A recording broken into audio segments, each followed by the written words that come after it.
যে আমরা আসলে আল্লাহর ক্ষমা ভিক্ষা চাচ্ছি। আর একদিকে আপনারা যদি শুধু এই ধরনের আয়াতই পড়েন, তবে আপনি পুরোপুরি বিষণ্ণগ্রস্ত হয়ে যাবেন যে যাই করি না কেন কিছুই যায় আসে না। আমি জানিও না বিচার দিবসের দেয়ালটি কি ঠিক দিকে থাকবে নাকি ভুল দিকটায়। আমি জানি না আমার তাওবা কি আসলে আন্তরিক নাকি কৃত্রিম। আমি জানি না। তাহলে কিভাবে জানতে পারি? কোরআনের একটি স্থান নিয়ে এত এত আলিম কথা বলেছেন, কোরআনের এত এত স্পেশালিস্ট মুতাদাব্বিরিন এটা নিয়ে কথা বলেছেন যে এই স্থানে আল্লাহর ক্ষমাপ্রাপ্তির বিষয়টা সবচেয়ে বিস্তারিতভাবে আলোচনা করা হয়েছে। ইসলামে ক্ষমার দর্শনের পুরো বিষয়টি ব্যাপকভাবে একটি স্থানে আলোচিত হয়েছে। এটা হচ্ছে সূরাতুজ জুমার। আর আমি এখান থেকে কিছু জিনিস প্রথমে আমার নিজের জন্য, এরপর সবার উদ্দেশ্যে আলোচনা করছি। যেমন এই খুতবার শুরুতেই বলেছি যে আমাদের সবার জন্যই এই আলোচনা। এই আয়াতগুলো সম্পর্কে আমি আপনাদের বলেছি, এর মানে এই নয় যে আমার এগুলোর দরকার নেই। এমন নয় যে আমি জান্নাতের গ্যারান্টি পেয়ে গেছি, আপনারা এখনো পাননি। বরং আমাদের সবার অবস্থা একই এখানে। আল্লাহ তাদের সম্পর্কে বলছেন যারা ইসলাম সম্পর্কে কথা বলে। আল্লাহ বলছেন, ওমান আহসানু ক্বালাম মিম্মান দাআ ইলাল্লাহ ওয়া আমিলা সলিহান ওয়া ক্বালা ইন্নানি মিনাল মুসলিমিন। আর তার চেয়ে কার কথা উত্তম যে আল্লাহর দিকে মানুষকে আহ্বান জানায় এবং নিজেও সৎ কাজ করে। এর মানে সে নিজেও আমলের ঊর্ধ্বে হতে পারবে না। শুধু কথা বলাই যথেষ্ট না, তার নিজেকেও আমল করতে হবে। ওয়া ক্বালা ইন্নানি মিনাল মুসলিমিন। আর সে স্পষ্টভাবে বলে দেয় আমি মুসলিমদের অন্তর্ভুক্ত। এর দুইটি অর্থ। এক, সে মুসলিম হিসাবে গর্বিত।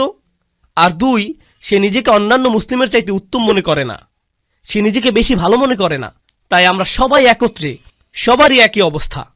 আল্লাহর সামনে অন্তত এই দুনিয়াতে কেউই একজনের চাইতে অন্যজন উত্তম অবস্থায় নেই। আর শুধু আল্লাহই জানেন যে বিচার দিবসে আমাদের অবস্থা কি হবে। আর আল্লাহ এখনো জানেন আমাদের অন্তরের অবস্থা কেমন।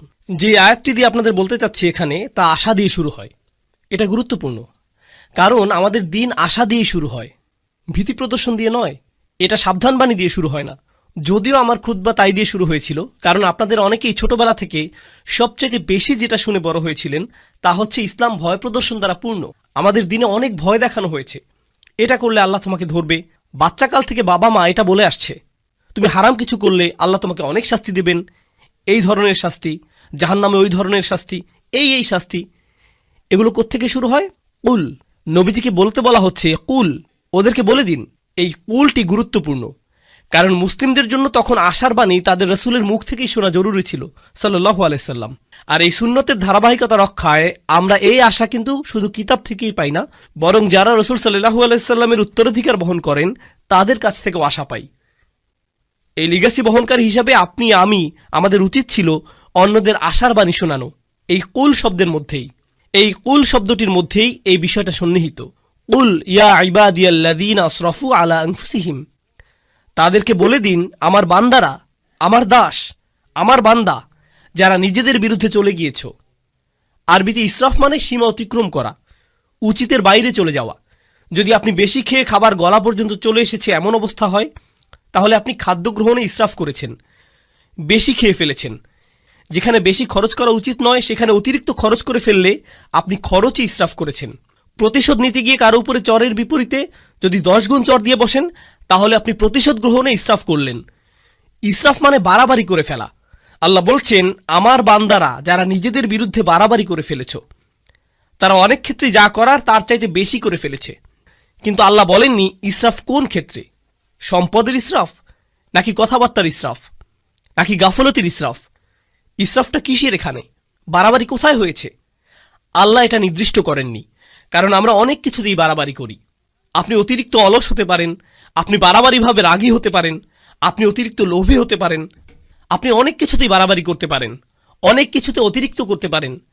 আর আল্লাহ বলছেন তোমরা যেই বাড়াবাড়ি করে ফেলেছো নিজেদের বিরুদ্ধে, এটা আরেকটা জিনিস। আল্লাহ কিন্তু বলতে পারতেন ইয়া ইবাদিয়াল্লাযীনা আযলামু, যারা পাপ করেছো, যারা ইরতাকাবু সাইয়্যাতু, পাপ কাজ সংগ্রহ করেছো। না, বরং বললেন আসরাফু আলা আনফুসিহিম। এটা কি ইঙ্গিত দিচ্ছে? ইসরাফ হয় যখন কেউ নিজের জন্য বেশি বেশি চায়, আর নিজের জন্য বেশি চাবার কারণে আপনি ভাবছেন এটার ফলে আপনি বেশি কিছু পাবেন। আর আল্লাহ এই আয়াতের বাস্তবতা বলছেন, তিনি বললেন আসরাফু আলা আনফুসিহিম। তিনি লি আনফুসিহিম বলেননি, তিনি বলেছেন তোমরা নিজেদের বিরুদ্ধে বাড়াবাড়ি করেছ, নিজের জন্য করনি। তুমি ভাবছিলে তুমি গিয়ে সীমা অতিক্রম করেছো কারণ এতে তোমার জন্য কিছু থাকবে, কিন্তু বাস্তবতা হলো প্রত্যেকবার এমনটা করার সময় এটা তোমার বিরুদ্ধেই গিয়েছে। আলা আনফুসিহিম লা তাকনাতু মির রাহমাতিল্লাহ। তুমি যদি এটা মেনে নাও আর আমিও যদি মেনে নেই যে আমরা কিছু জিনিস বাড়াবাড়ি করেছি, কিছু জিনিসের সীমা অতিক্রম করেছি, তাহলে আল্লাহ বলছেন কোনোভাবেই আশাহত হইও না। এটা হলো সিদ্দাতুল ইয়াইস আল কুনুত। সিদ্দাতুল ইয়াইস, প্রচণ্ড হতাশা, খুবই বিষণ্ণতা। এখানে কি শিখতে পারছি? গুনাহ, মন্দ কাজ, এগুলো আমাদেরকে হতাশ করে দেয়।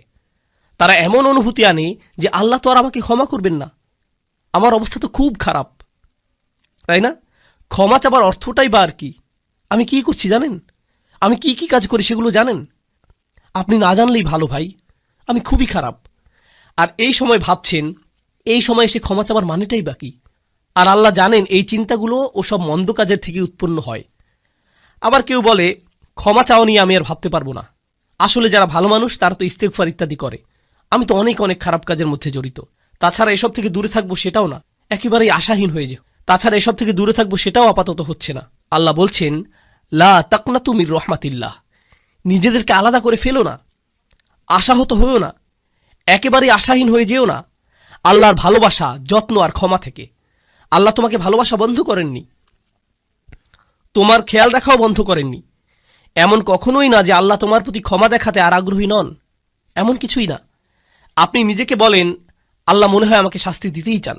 না, এটা আপনার ধারণা, আল্লাহ বলেননি, আপনিই বলছেন। আল্লাহ কোরআনে কখনোই বলেন না যে আপনাকে শাস্তি দিতে চান, বরং তিনি উল্টোটাই বলেন মা ইয়াফআলুল্লাহু বিআযাবিকুম, আপনাকে শাস্তি দিয়ে আল্লাহর কী লাভ? তিনি কেন শাস্তি দেবেন আপনাকে? হুবহু এটাই বলেছেন আল্লাহ। দেখুন, কিছুদিন আগেই অসাধারণ এক হাদিস পড়েছি, এটা আমার দৃষ্টিভঙ্গি একেবারেই বদলে দিয়েছে।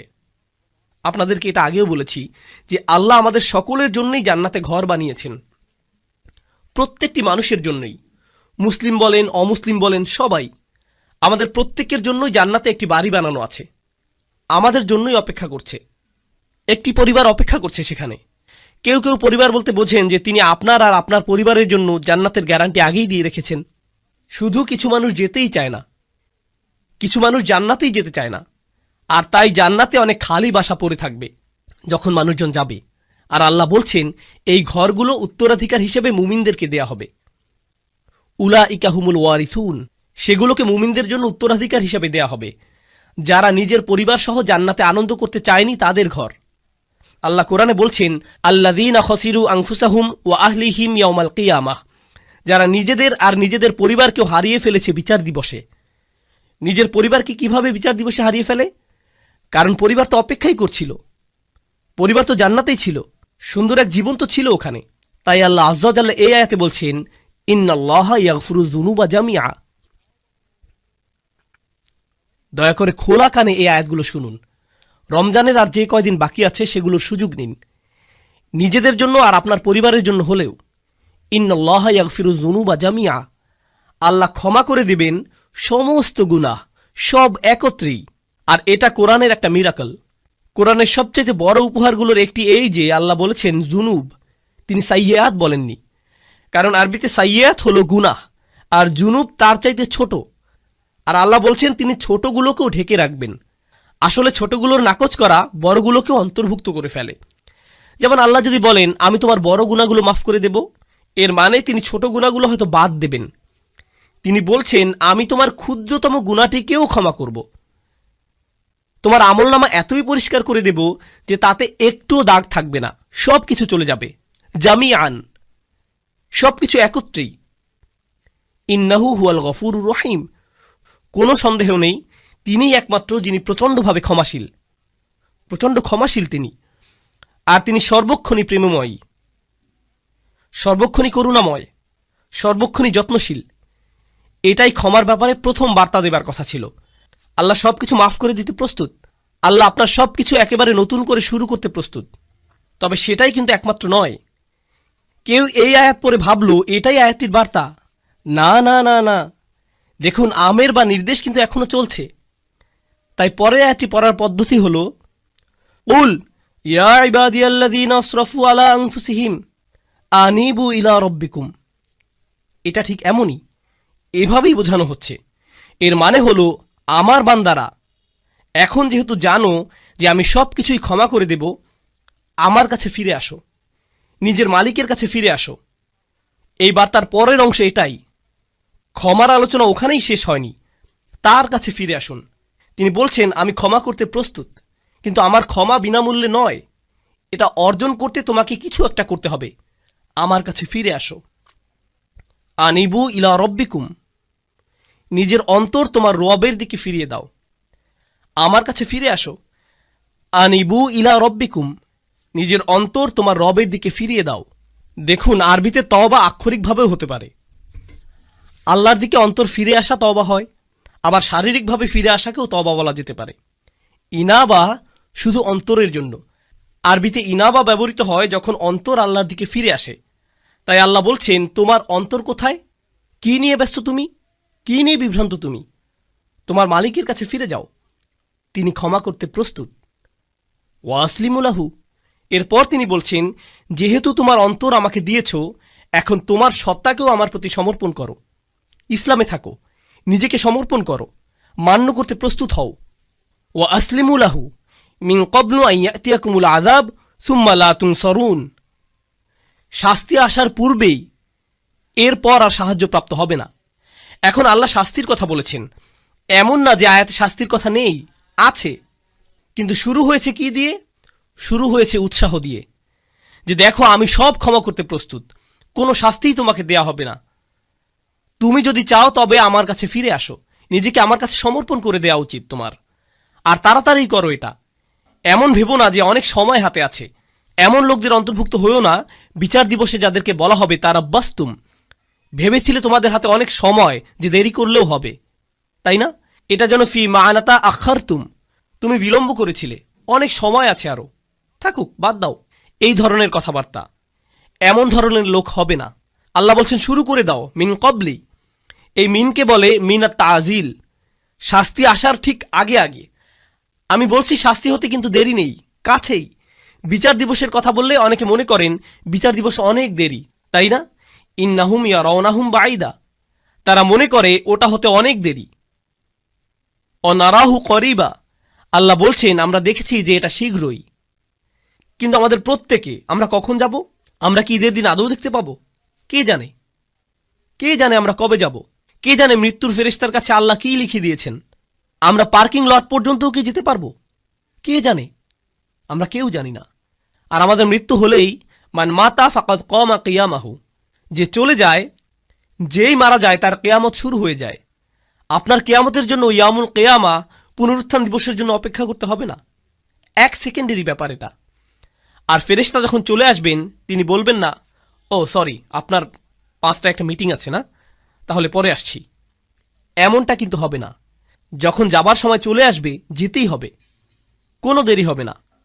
তাই আল্লাহ বলছেন আর দেরি করো না, নিজের অন্তরকে আমার দিকে ফিরিয়ে আনতে আর সমর্পণ করতে বিলম্ব করো না। ওয়া আনিবু ইলা রব্বিকুম ওয়া আসলিমু লাহু। তাছাড়া আমাদের দিনের সৌন্দর্যটা দেখুন। কেউ যদি খুতবাতে বসে বসে সিদ্ধান্ত নেয় যে সে আল্লাহর দিকে ফিরে আসবে, সে এখনও কিন্তু কিছুই করেনি। সে কিন্তু এখনও তার জীবনধারা সম্পর্কিত কিছুই বদলায়নি। সে এখনও তার আয়ের উৎস নিয়েও কিছু করেনি, কিংবা তার আচরণেও পরিবর্তন আসেনি। সে শুধু অন্তরে নিয়ত করেছে যে সে ভিন্ন মানুষ হয়ে যাবে। আর সে বের হয়ে যাবার সময়, কিংবা সে তার পরিবারের সাথে দেখা করার আগেই আল্লাহ হয়তো তার জীবন নেবার সিদ্ধান্ত নিলেন, সে ক্ষমা পেয়ে যাবে। সে তো পরিষ্কার, সে আল্লাহর দিকে ফিরে এসেছিল, এটাই যথেষ্ট। সুবহানাল্লাহ। আমি একজন লোককে চিনতাম নিউ ইয়র্কের এক মসজিদে, বেশ বড় মসজিদ, ম্যানহাটনের 96 স্ট্রিট, সেখানকার সবচেয়ে বড় মসজিদ। আর এটার সামনেই বিশাল বড় একটা অ্যাপার্টমেন্ট কমপ্লেক্স। সেখানে এক হিন্দু লোক বাস করত। মসজিদটাও সেখানে যুগ যুগ যাবৎ ছিল। সে প্রতিদিন সেই দিক দিয়ে যেত আর শুনত, কারণ তারা মাইকে আজান দিত। তো তিনি আজান শুনতেন, সবসময় সেটা শুনতে পেতেন। 96 বছর বয়স, মসজিদে এসে বললেন আমি মুসলিম হতে প্রস্তুত।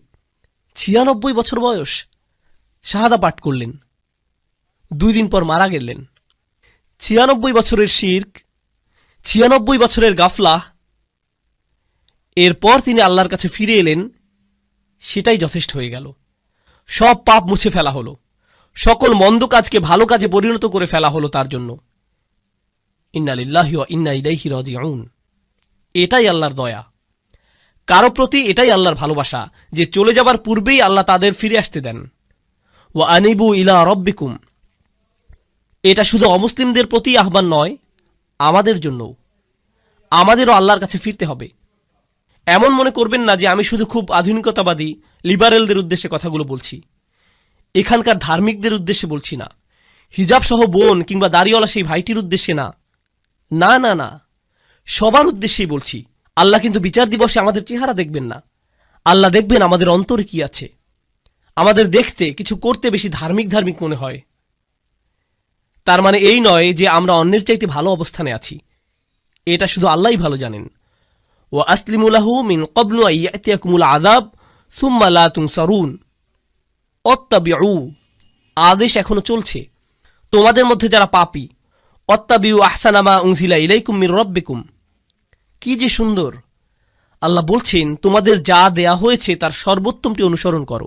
তোমাদের প্রতি নাজিলকৃতর মধ্যে সর্বোত্তমটি। এর অর্থ কি হয়? এর অর্থ হলো কোরআন। এর আগেই ওহী নাজিল হয়েছিল, কিন্তু মানুষের প্রতি নাজিলকৃত সর্বোত্তমটি হলো আল্লাহর এই কিতাব। আর কোনো কিছুই এর চাইতে উত্তম নয়। তোমরা কেন এর অনুসরণ করছো না? আল্লাহ এই আয়াতে আমাদের বলছেন, যারা তার দিকে ফিরে আসতে চায়, তার দিকে ফিরে আসার রাস্তাটি হলো তার কিতাবের অনুসরণ করা। আর না বুঝে কোনো মানচিত্র তো আপনি অনুসরণ করতে পারবেন না। আপনি দিক না চিনলে মানচিত্র কিভাবে অনুসরণ করবেন? আপনার আমার এই কিতাবের সাথে সরাসরি সম্পর্ক করা দরকার। যদি আপনি এই কিতাবটিকে উপেক্ষা করে চলছেন, তবে এই আয়াত আপনার জন্য। আপনি আমি যদি ক্ষমা চাই, তবে এই কোরআনের সাথে সরাসরি সম্পর্ক করতে হবে। এটা পড়ুন, কি বলতে চাচ্ছে সেটা বোঝার চেষ্টা করুন। আন্তরিকতার সাথে আল্লাহর কাছে দোয়া করুন, হে আল্লাহ, এই কিতাব বুঝতে আমাদেরকে সাহায্য করুন। আমি অনুবাদ পড়ছি, কিছুই বুঝছি না, আমাকে এর ব্যাখ্যা বুঝতে সাহায্য করুন। আপনি কি বলতে চাচ্ছেন আমাকে বলুন। ইয়া আল্লাহ, আরবি শিখা আমার জন্য সহজ করে দিন, যেন আমি আপনার কিতাবের সাথে সম্পর্ক করতে পারি। আল্লাহ আপনার জন্য সহজ করে দিবেন। তিনি করবেন না এমন হবে না। সমস্ত মানব জাতির প্রতি এটা খোলা দাওয়াত। তিনি বলেছেন তিনি সহজ করে দিবেন। আমি তো এটা আপনার জন্য সহজ করে দিতে পারবো না, আল্লাহ পারবেন। ওয়ালাকাদ ইয়াসসারনাল কুরআনা লিযিকরি। তিনি বলছেন আমরা তো কোরআন সহজ করে দিয়েছি। তিনি বলেননি লিল আরব। তিনি শুধু আরবদের জন্য সহজ করে দেননি, বরং পুরো মানব জাতির জন্য সহজ করেছেন। এটাই তার ওয়াদা। তাই তাকে কিছু আন্তরিকতা দেখান, নিজের পক্ষ থেকে কিছু প্রেরণা দেখান যে আপনি প্রস্তুত, যে আমিও ফিরে যেতে চাই। আপনি দেখতে পাবেন দরজা তার থেকেই খুলে আসছে। অত্তাবিউ আহসানা মা উনজিলা ইলাইক মির রাব্বিকুম। যা পাঠানো হয়েছে তার সর্বোত্তম অনুসরণ করো। অর্থাৎ এই কিতাবের চাইতে উত্তম বার্তা, উত্তম উপদেশ তো কখনোই তোমরা পেতে পারতে না। কোন মুসলিমের এই কিতাবের সাথে সরাসরি সম্পর্ক থাকা মানে উপদেশ পাবার জন্য সবসময় কেউ না কেউ থাকা। তার অন্তরকে শান্ত করার জন্য কেউ না কেউ সবসময় আছে। আপনি কোরআনের যে কোনো পৃষ্ঠা খুলে পড়া শুরু করুন, শান্তি আর সুখ পাবেন। আপনি খুশুখুজুর সাথে সালাত আদায় করুন আর আল্লাহর কথাগুলো তিলাওয়াত করুন, এমন সমাধান পেয়ে যাবেন যেটা কল্পনাও করেননি। আল্লাহর কথার মাধ্যমেই সেটা চলে আসবে আপনার কাছে। কোরআন অসীম, সর্বক্ষণ প্রাসঙ্গিক। এটা এমন একটা কিতাব যেটা সর্বকালে উপযুক্ত, আক্ষরিকভাবেই। কলেজে থাকতে আমি এক বন্ধুর সাথে এই এক্সপেরিমেন্ট করেছিলাম। তাকে বললাম, বন্ধু, সবাই তো বলে কোরআন হেদায়েত, চলো একটা এক্সপেরিমেন্ট করি। প্রত্যেকবার আমাদের কোনো সমস্যা হলেই চলো কোরআনের কোনো একটা পৃষ্ঠা খুলে পড়া শুরু করি, দেখি কোনো সমাধান পাই কিনা। আমরা এমন 2-3 মাস যাবৎ করলাম, আর সুবহানাল্লাহ, আমরা প্রতিদিন মেলাতাম। আমি এটা পেয়েছি, এই সমস্যা হয়েছিল, আর এই আয়াত পেয়েছি। আর আমি এটা খুঁজছিলামও না, শুধু কোরআন পড়ছিলাম, আর সেটা চলে এলো। এটাই আমার জন্য আল্লাহর সমাধান। দেখলেন, আমার জন্য আল্লাহর উপদেশ এটা।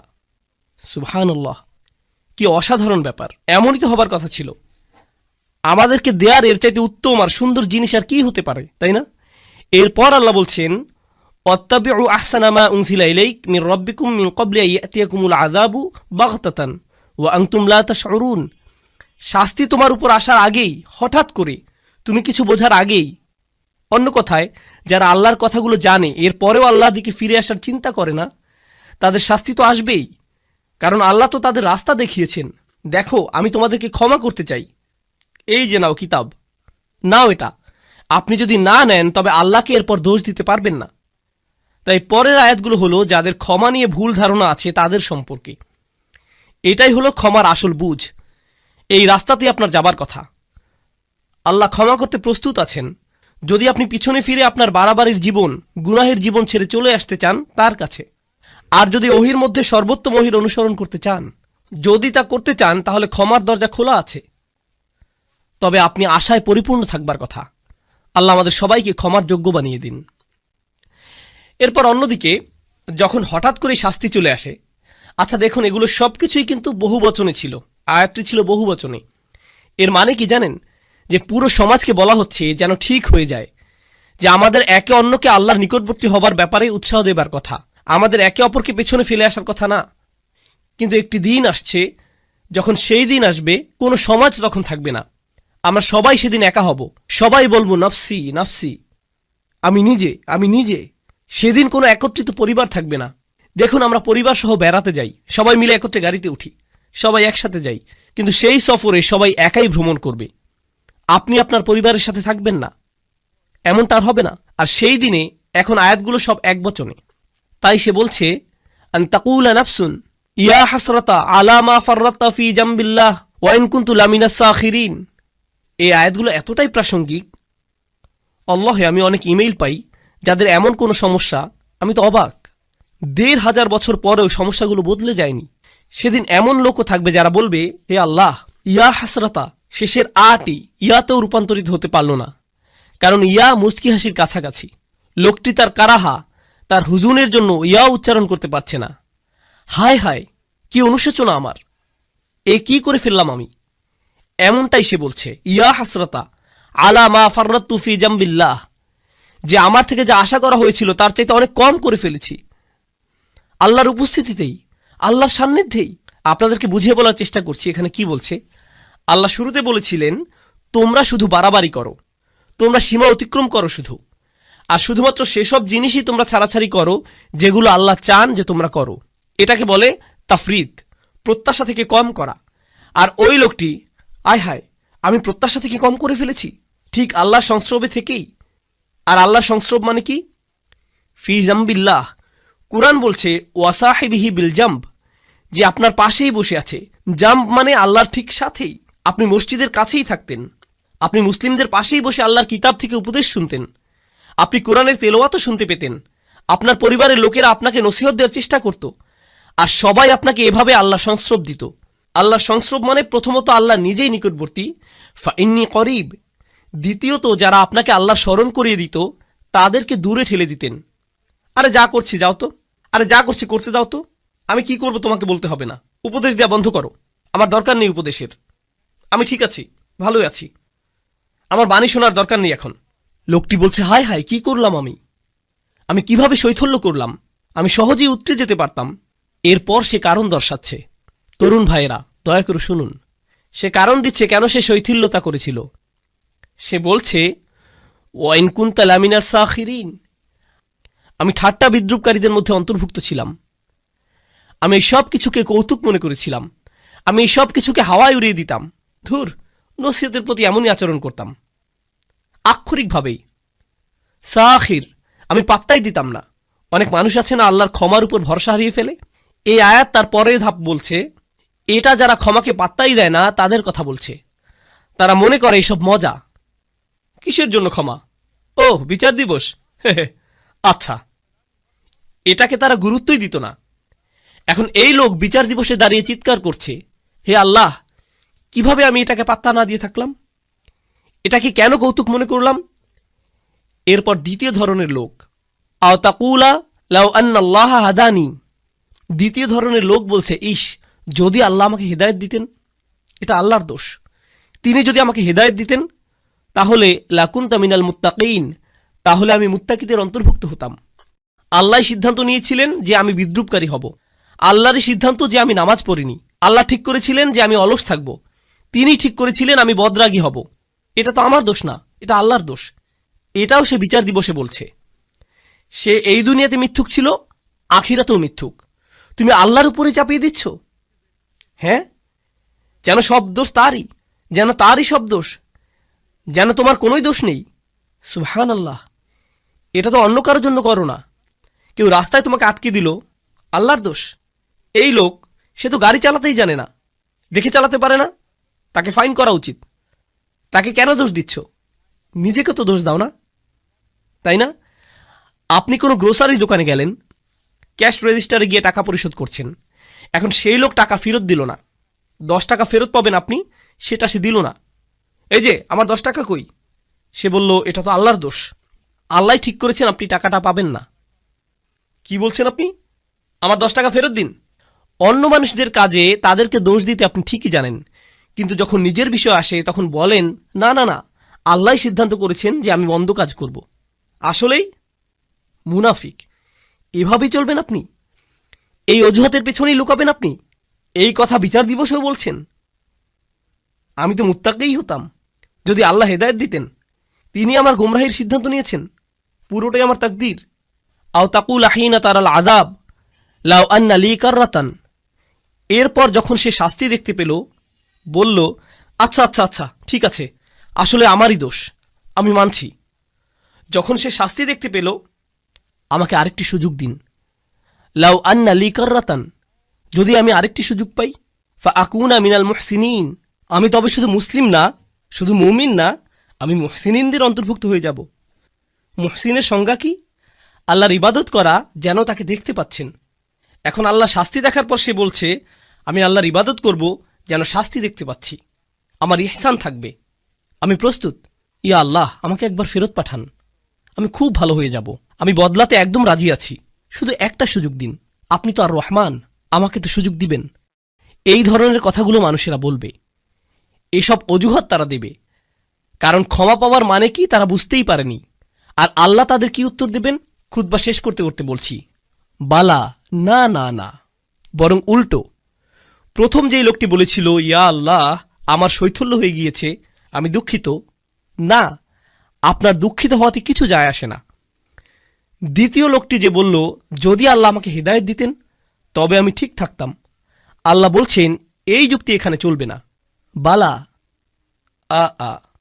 ইয়া আল্লাহ, আমাকে আরেকটি সুযোগ দিন, এবার ঠিকই ভালো হয়ে যাব, সত্যি বলছি, এবার সব কিছু ঠিকঠাক মতো করব, খুবই গুরুত্ব সহকারে করব, আর ঠাট্টার পাত্র বানাবো না এবার।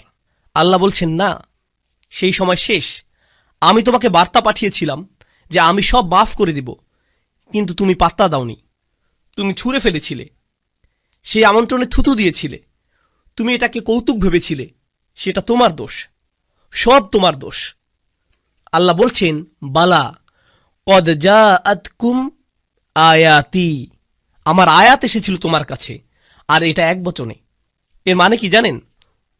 ওহী রাসূলুল্লাহ সাল্লাল্লাহু আলাইহি সাল্লামের কাছে এসেছিল, কোরআন তার কাছে এসেছিল, আর তার মাধ্যমে আপনাদের সবার কাছে আলাদা আলাদা করে। আল্লাহ বলছেন, জাআতকা আয়াতি, জাআতকা আয়াতি, আমার আয়াত তোমার কাছে এসেছিল, আর তোমার কাছে, আর তোমার কাছে। আর এটা আতাতকা আয়াতিও নয়, বলছে জাআতকা আয়াতি। যা মানে অনেক দূর থেকে আসা।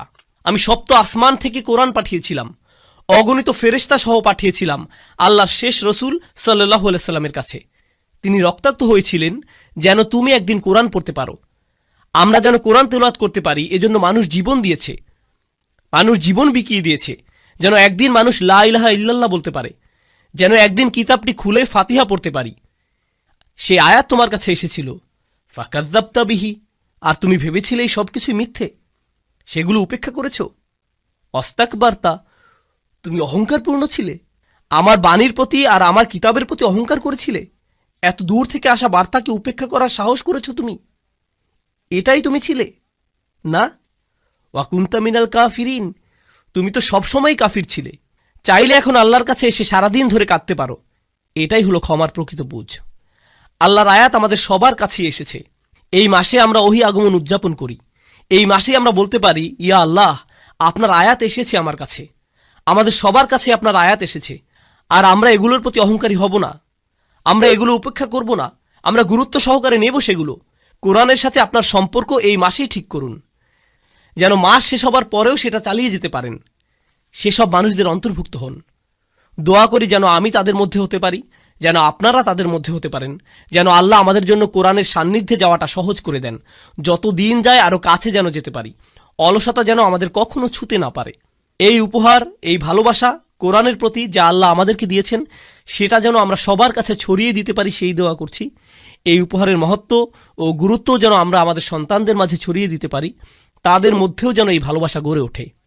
আপনার বাচ্চাকে ভিডিও গেম কিনে দিলে কত খুশি হয় খেয়াল করেছেন? তাদের চেহারার আনন্দ লক্ষ্য করেছেন?